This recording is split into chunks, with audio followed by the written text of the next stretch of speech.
Converse is one of the most popular brands around the world, as the canvas sneaker remains a fashion staple for millions. Experts in youth marketing, their international strategy manifested in a local campaign called Optimistic Rebels.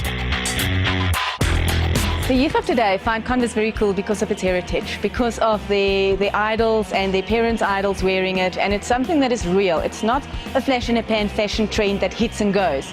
It's the stable one. It's, if I may use another brand, it's the Coca-Cola footwear. You see it from the Zola 7 up into Houghton and Santons of the world. It's just so appealing because it is such a traditionally cult item. The process with marketing in South Africa is we take our lead from Converse International. Obviously, it's very important that what you see in South Africa for Converse, you see in Spain, you see in America, you see in the Balkans, you see everywhere. And then every country that's got a Converse license will take that and they will localize it. They will translate it into their own flavor and still stick with the backbone of what's been suggested.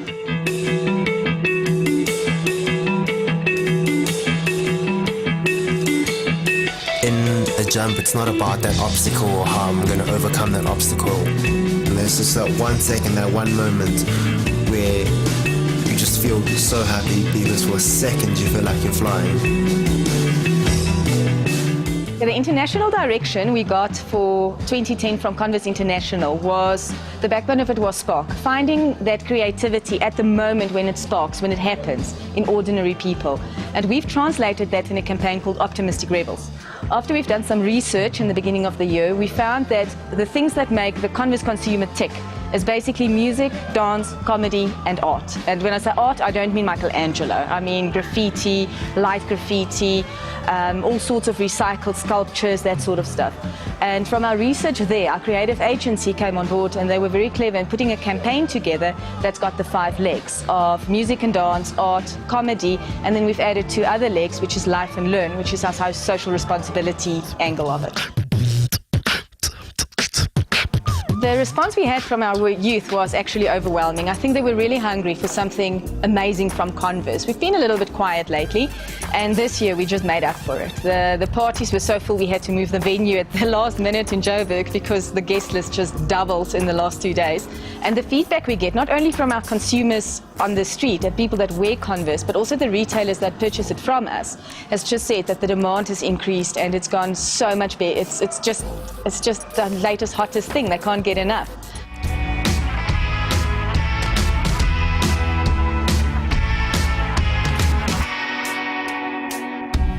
Okay, the way we rolled out this campaign in terms of the media we've used is one of the strategies of Converse for this campaign was brand awareness amongst the more affluent market.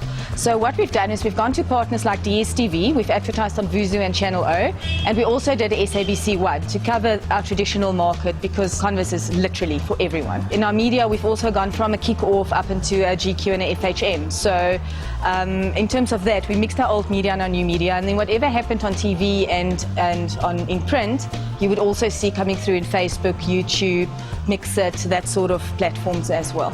So I think it's very important that we as a brand has realized that the days of having a product and pushing it out to a consumer, a faceless consumer, is over.